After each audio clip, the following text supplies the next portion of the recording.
Welcome back to the California Conversation. I'm Tess Abraham. Assembly Bill 495, also known as the Family Preparedness Act, has passed through the California Assembly, is expected to pass through the Senate, and may be landing on our governor's desk come this fall for approval. Now, this bill was created supposedly to help children who are specifically the children of illegal immigrants who may be detained or deported by ICE. However, certain groups are raising the alarm about potential child endangerment, human trafficking risks, and other red flags that we need to talk about today. It is so important that we understand what this bill is seeking to do, the real implications that it will have across California, especially for your children, and what you can do about it. But before we get started, make sure to like this video, subscribe to this channel if you haven't already, and ring that notification bell so that you stay up to date on all things California politics. And if you want more information about sources cited in compiling today's episode, then you should check out my corresponding article on my website, linked below.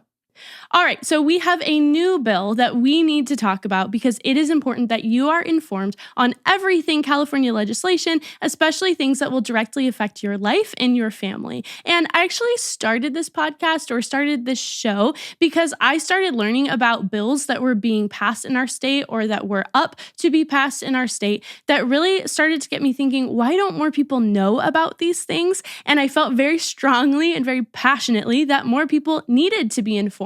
It is really easy to pass bad legislation. We'll just be honest about it. Bad laws when no one is paying attention and they never really see the light of day. And so my heart in this show really is to make sure that you're informed, not just about silly things that happen in the news, even though those can be fun to cover sometimes, not just about the controversies between Gavin Newsom and Donald Trump, although again, those hold importance. My heart really is to make sure that you know what our legislators, what your representatives are doing and how they're impacting life in our state for the better or for the worse. So that is why we need to cover Assembly Bill 495. Now, as I mentioned at the top of the show, this bill is known as the Family Preparedness Act. It was introduced in February of this year, and it was actually introduced by Celeste Rodriguez, who is the Assemblywoman who represents the district that covers the entire city of San Fernando and some other parts of the valley. Now, she is introducing this bill largely as a response to the immigration enforcement actions that are happening across our state. So as we know, Donald Trump has made it very clear that one priority of his administration is to ramp up deportation of all illegal immigrants across the country, specifically those with criminal records. And we've seen that happening. Now, what AB 495 is seeking to do is to specifically aid the children of those illegal immigrants once they are detained or potentially deported. Let me just read you what Assemblywoman Rodriguez said about the bill when she introduced it. She said, quote, "We are witnessing families being torn apart in real time, parents detained, unable to pick up their children from school and childcare. This bill is not just about planning. It's about creating a safety net. It's about making sure immigrant and mixed status families have the support that they need to minimize further trauma should they find themselves in this situation." So, exactly how does this bill accomplish those goals? What specifically does it do? Well, Assembly Bill 495 essentially creates an entirely new system for how parents can designate a certain person in order to take custody of their children in a temporary way should they be detained or even deported. So, according to the text of the bill, a non-relative family member, which seems contradictory because if you're not a relative, then you're not a family member. But anyway, they're defining that as someone close to the family or close to the child. A non-relative family member can show up at the school that your child is at if you were detained. They can fill out a one-page affidavit, and as long as they know the name of your child and the birth date of your child, they are then given temporary custody of the child. Now, what this means is it actually gives them the power to take temporary custody, like I said, but also to make decisions about their school enrollment and to authorize school-related medical care. And so, like I said, this affidavit doesn't have to be signed by the parents. It doesn't require any form of identification or verification or a background check or authorization, nothing like that. They just have to know the child's name and the child's birthday. And as long as they have that and can fill out the remainder of the affidavit, they now can show that paper in order to enroll the child in a different school, to make those school-based health decisions, like I mentioned, or to take them out of school and take them home with them. So let's just take an example. Let's say that you were in America illegally and that you had a child and you drop them off at school on Monday morning and then you go off to work. And now let's say that ICE shows up at your workplace and detains you. And so you are taken to a facility and maybe you get a phone call. You could call your close friend and say, hey, I was detained, but my child is at school and needs to be picked up at 3 p.m. today. Can you please go and get her? Your friend could then go. They don't have to be an emergency contact. The school doesn't have to know who they are. They don't even have to have a driver's license or a passport or any form of ID. They just go and they fill out the affidavit. And again, as long as they know name and birthday, they now hand that to the school and the school gives that friend your child. And so the theory of the bill would say now that you, as the illegal immigrant who's maybe detained or being deported, you can feel better about knowing that your child is with someone who you trust, maybe a close friend, and that their school decisions and medical decisions can be made safely by that trusted adult. So that's the whole idea behind the bill. And unsurprisingly, because it has to do with immigration and it seems to be against President Trump and the enforcement against illegal immigration, it is fully supported by the Democrats in our state. So it passed in the assembly by a vote of 62-7, which is wild. All assembly Democrats voted yes. 2 Republicans voted yes, interestingly enough. 7 Republicans voted no, that's that no vote. And then 10 Republicans withheld a vote, which is interesting.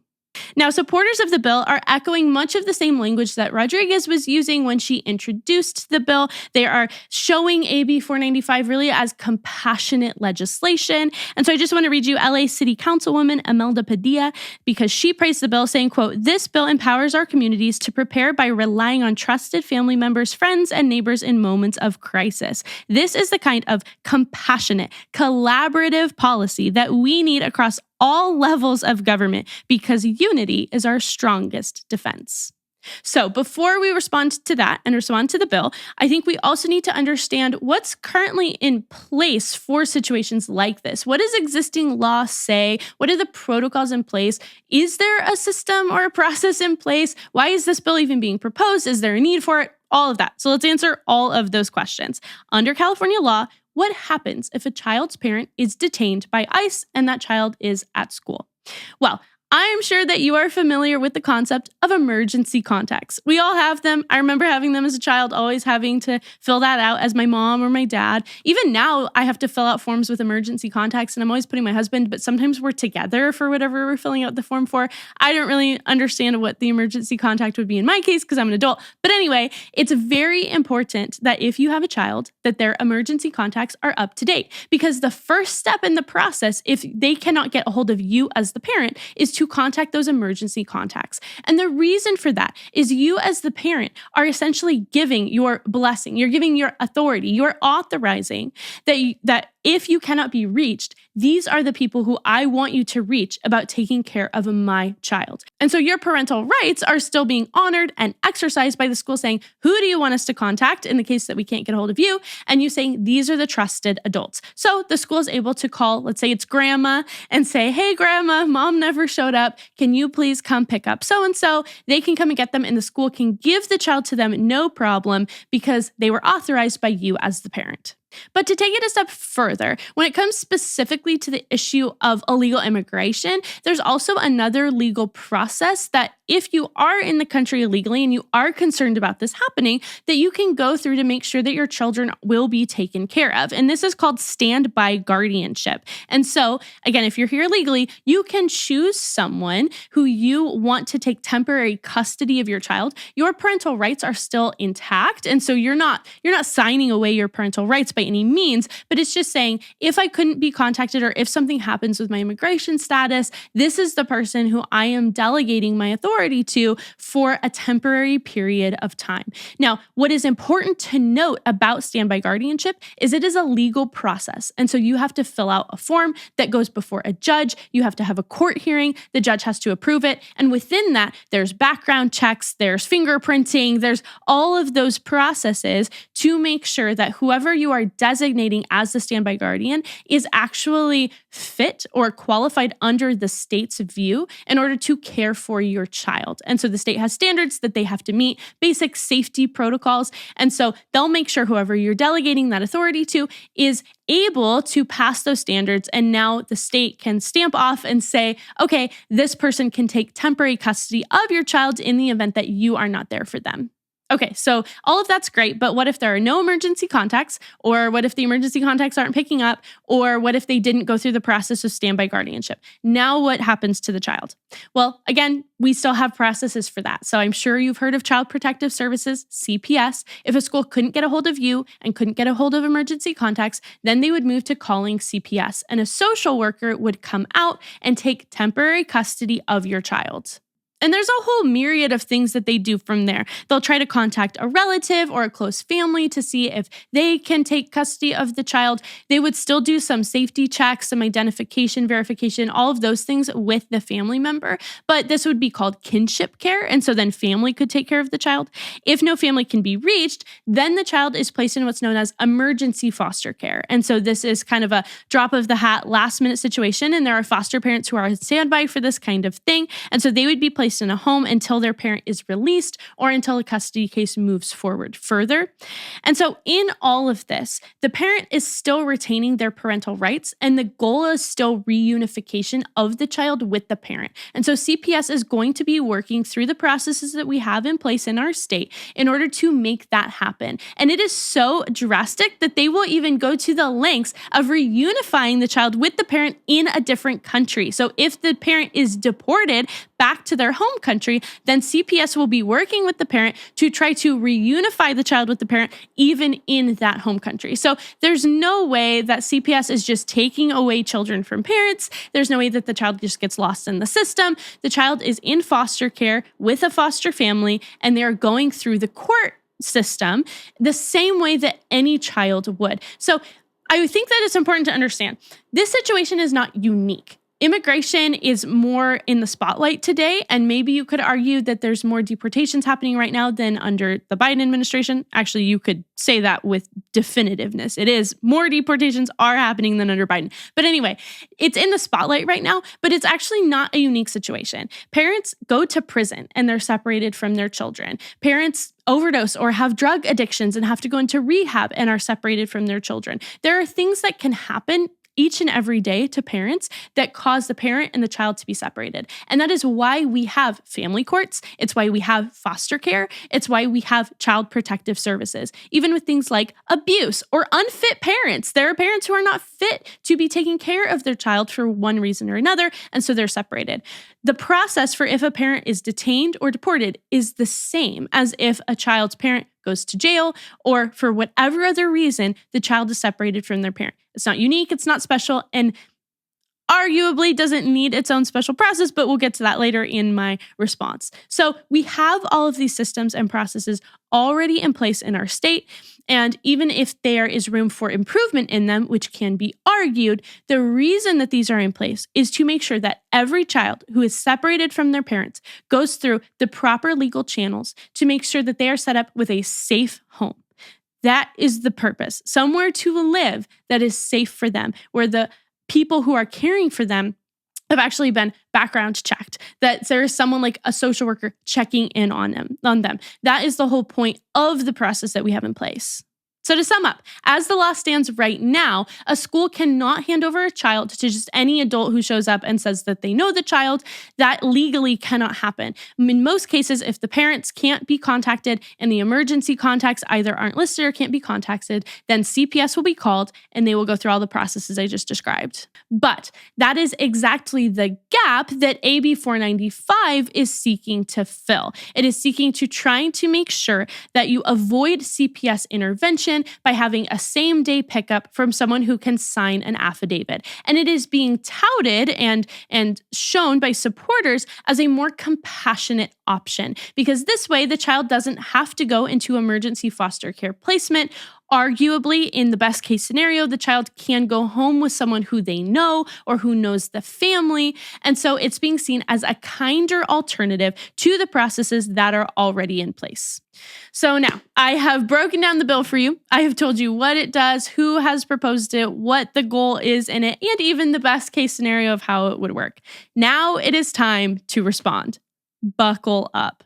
AB 495 is one of the most dangerous, reckless, senseless, thoughtless, and wicked bills that I have ever researched. And that is saying a lot because I have covered quite a few bills that have been atrocious and I have massively disagreed with. But I struggle with this bill to even know where to begin with addressing the hazards that it poses to child safety and the way that it completely severs and ends parental rights in our state even further than they've already been frayed by current bills in place. But I think that I will attempt to summarize in 3 main points. This bill is dangerous, this bill is unnecessary, and this bill is foolish. So starting with the danger, AB 495 makes it such that California law says that any adult who shows up to a school and knows the name and birthday of a child has immediate authority to take that child, to make decisions about school enrollment, and to make decisions about medical care.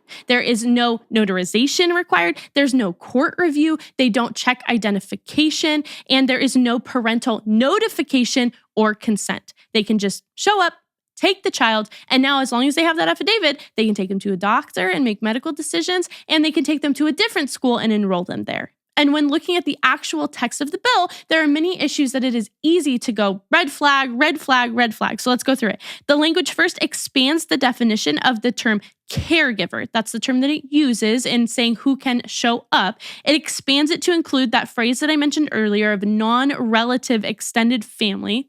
Doesn't make sense to me.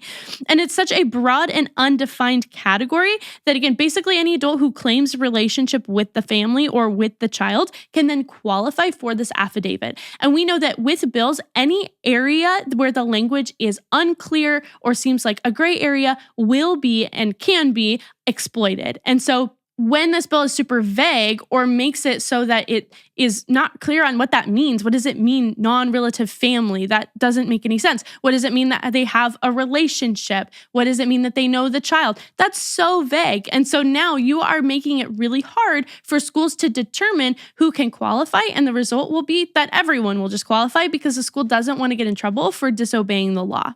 So that's the first part, but then it also provides blanket authorization over decision-making for a child's schooling and medical decisions without notifying the parent or without parental consent. So like I said, parents don't have to sign this affidavit. It would make a little more sense if it's like you fill out the affidavit, you get the parental signature to say, okay, I am authorizing this person to take my child. And so now at least there was some effort put in. I would still have problems with that, but there's some effort to say, well, at least there's a signature. Or on top of that, if it was you had to notify the parent. And so it's like, well, we haven't gotten in contact with the parent. We don't know what's up with them. And so unfortunately, because we haven't talked to them, we can't give this child to you. That would be another safeguard. However, this doesn't do any of that because it sees those as roadblocks and it doesn't want them to have to be authorized or approved. They don't want them to have done any sort of planning. And so they can just show up, take the child. They can unenroll the child from that current school and then enroll them at a different school.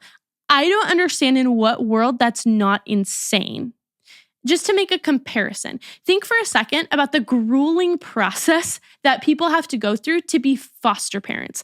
It is a really long process. It requires so much intervention by the court, by the social system, by a judge, by caseworkers, right? And so you have to go through interviews. You have to go through this in-depth background check. You have to answer a bunch of questions about your upbringing, about past trauma, about how you were raised, about views on certain things, about how you would take care of a child, how you would discipline a child. You have to answer all of those questions. And then you have to have a social worker come into your home and inspect your home for things like smoke detectors. Let me just list some of the things that would disqualify you from being a foster parent.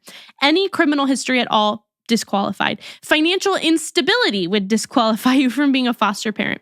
In the home specifically, if you don't have a working smoke detector, if you don't have a fire extinguisher, if you don't have proper fencing around a pool, then you couldn't be a foster parent. If they see trash buildup or just overall poor sanitation or a dirty home, and if they see that there are no safe sleeping arrangements like overcrowding children, multiple children in one bed, or seeing mattresses on the floor. These are all of the things that foster parents are required to have in place before children will be placed in their home. And in fact, the list is much longer. I just took some of the more basic ones. And yet, the state, by this bill, would be perfectly fine with someone showing up who the school has never heard of, maybe, does not know, doesn't have any sort of parental authority or consent on this issue, sending them home with them, not knowing if the person has a criminal history, not knowing if the person is fit to take care of this child, in the same way that the state would then background check and really look into anybody who's trying to be a foster parent. I don't understand the disconnect between the processes. And even more than just the processes, the fact that they don't even ask for identification. It's completely reckless and dangerous. But the sending home isn't even the worst of it. You'd think that's the worst of it. That's not even the worst of it, because now they're also granted the legal ability to enroll the child in school and authorize medical decisions. This includes medical, dental, and mental health treatments, because those can be tied back to school participation. Those are huge decisions that can completely be abused by people who maybe have bad intent. And I just want to note that these are not minor decisions. This includes medical care as significant and weighty as sex trait modification procedures. So things like gender affirming care. Now, I am not the only one who thinks that this is crazy. Okay, I want to cite some sources here, give some quotes of others who agree with me, so I'm not just on an island. One outspoken group against the bill is the California Family Council. Love the work they do.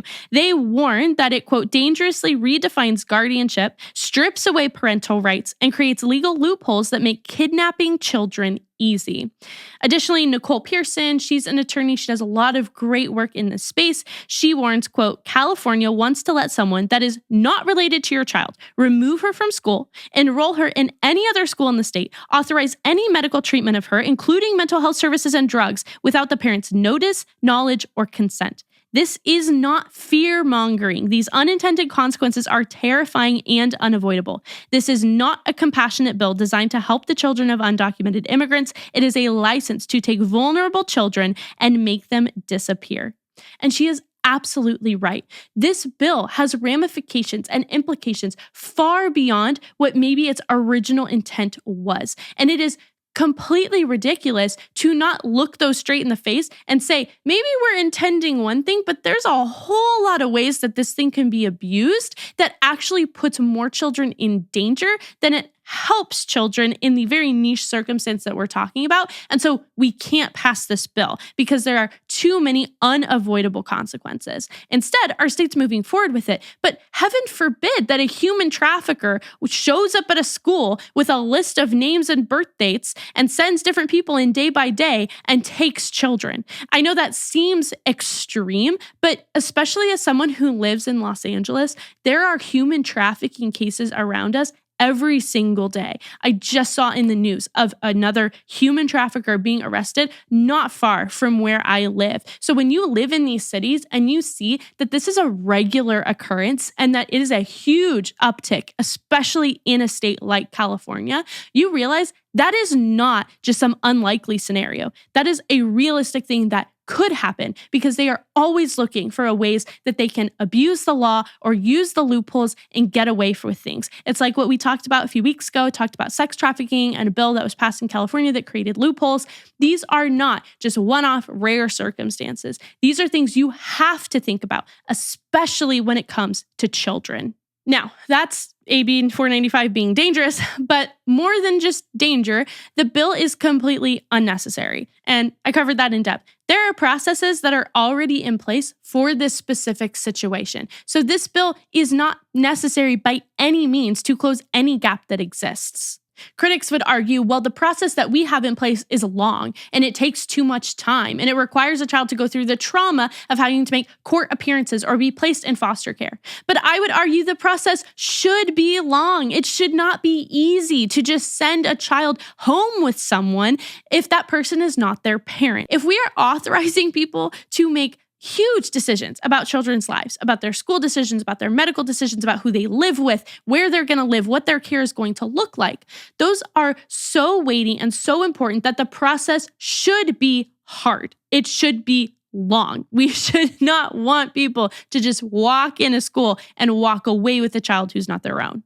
Supporters of the bill argue that the lengthy legal process we have in place is not kind to the child, that it is much more compassionate, much more kind to have this new process in place. But to that, I would ask, is it really kinder to hand them over to a stranger without any verification, background check, or virtually any other common sense step that would make sure that they will not be harmed, abused, or killed? The process that AB 495 puts in place is not nice. It's not compassionate. It's not more Christian. It is foolishness. It is completely foolish to think that this will not be abused by bad actors, criminals, and human traffickers. It absolutely will be abused. It is foolish to close our eyes and completely drown out the clear and present dangers, the huge red flags, the warning signs that we are seeing, and just push forward with the bill. The number one rule that you teach your child is about stranger danger. You tell them, don't go with someone who you don't know. If they're offering you candy to get in a van, don't get in. And yet the school system, the public school system, will now be required to essentially do that by force of law, to say,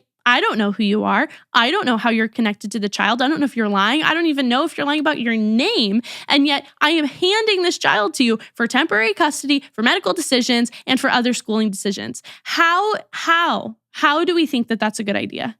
And I have to point out hypocrisy here, because Democrats and liberals consistently talk about the importance of speaking up for marginalized communities, for the vulnerable, fighting for the rights of those who are marginalized. But there is no group who is more vulnerable than our children. And yet this bill would completely expose them to unknown and horrendous danger. The safety and protection of children in the public school system must come first before any other circumstance.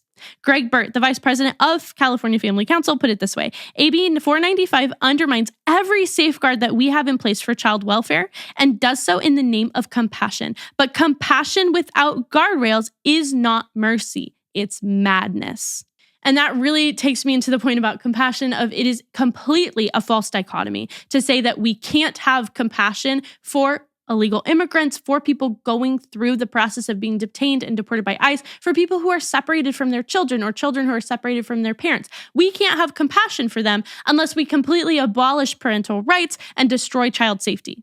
That's not true. Any person who is sane and is thinking about these dangers would see that this bill is opening the door to untold horrors, and we have to say no to that. But we can still have compassion for the people who are in those tough situations. We can agree that sometimes the foster care system is broken, that it does not work perfectly, and we can try to have common sense reforms in that space. We can write legislation to try to fix that system so that it is more compassionate, there is more mercy in that system, that there is more safety, that less foster kids are either abused or taken advantage of or treated poorly or are scared. We can try to fix those gaps, but the point isn't to just completely circumvent the system in its entirety, a system that is trying to be set up so that children are safe, so that there are checks and balances, so that we know who is taking care of them. We don't just abolish that system and say anyone walks away home with a kid. And I really want to say here,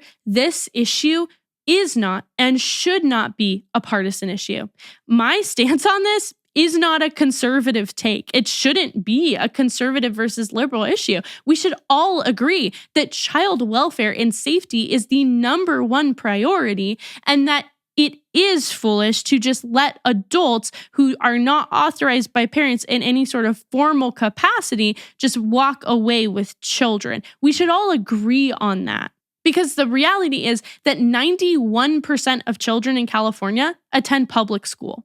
So 91% of children in California are who are at stake with this. They are the ones who will be affected by this. So this is not an issue that we should make into partisan politics. This is not an issue that we should just treat flippantly or lightly or not look at the real risks of, because most of the children in our state will be affected by this.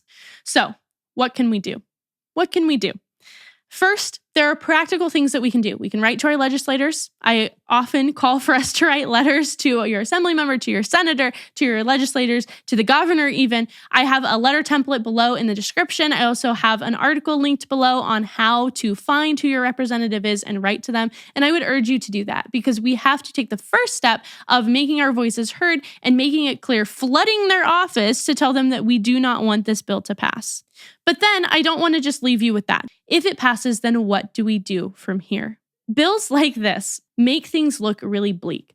It's really discouraging. I was crying to my husband just yesterday about it, about the state of California, about what in the world our legislators are thinking of, and about the children who will be affected by this. It is heavy, it is weighty, and it is very tempting to either say, I don't want to engage in politics because it just ruins my day, it ruins my mood, I don't want to be sad all the time. Or I don't want to engage in politics because there's nothing that I can do about it. Those are two very tempting views, and I am often tempted to believe that. But I have to encourage you, we can't do that. What we're seeing happen in California is a result of people doing that. It's a result of good people, decent people with conservative values, family values, common sense values, refusing to vote, moving out of the state, saying that the vote is too rigged or doesn't matter or that it's too far gone. And when you do that, you just leave a vacuum that's going to be filled by people with ideas like this who think that this bill is a good idea. We can't do that. We can't leave our state to them. We can't leave our children to them. We have to speak up. We have to try to enact change. So please don't be so discouraged that you disengage entirely. Let it light a fire under you to ask, what can I do around me today?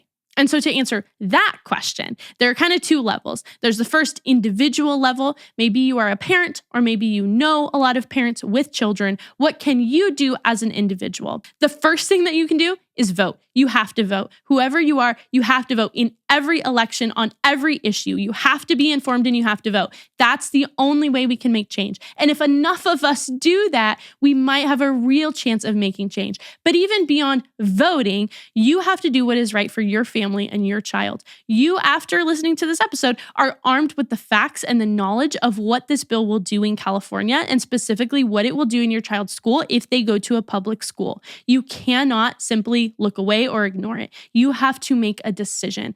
I cannot in good conscience tell you that it is still wise to send your child to public school. I just can't do that. I wish that I could. I know it is the easiest and cheapest and in some cases best option that parents have, but your child's safety is the most important thing. You have to prioritize that, and you have to look honestly at your options here and what you can sacrifice to make sure that your child is protected and cared for. If this bill passes and if it is enacted in public school, I would strongly encourage you to look at other options. And if we all do that, then that will send a clear message to our government and to our education system if we're all pulling out of public education. And that really leads me to my second point of, that's kind of the individual level. What can you do today with your own child? But on a community level, what can you do in your community? What can you do in California? Because it feels impossible to make change in such a big state. And the thing that you can do is focus on the people around you and the community around you. And so, like I said, if you pull your child out of public school and you inform other parents of what's going on who maybe share your values, and they pull their children out of public school, now you have a community. Now you have a co-op or a charter or whatever. And that speaks volumes to our government, who collects data on the number of children who are moving from public to charter education. And so that's how we start to change minds. We start to show them the state will not dictate the safety or well-being of my child. The education system will not dictate the safety or well-being of my child. I dictate that, because I am the one at the end of the day responsible for my child's soul, for my child's physical safety, for their mental safety, for all of their well-being. I bear the responsibility. And so I am not abdicating that to the state, and I'm not abdicating that to the public school system. So we are not going to close our eyes. We are not going to disengage. We are not going to throw up our hands. We are going to double down. We are going to inform every single person around us of what's happening, regardless of political party, because Democrats and Republicans alike can agree on this issue, and we should. We cannot look away from this. So be resolved that no matter how dark things get, you are going to be the light. You are going to spread the light, and we are going to bring light to the people around us. Thank you so much for joining me here today. I hope it was helpful for you as you navigate life in our state and that you even learned something new. Please spread the word and share this show with your friends, family, and fellow Californians. And I'll see you back here next week for another episode of the California Conversation.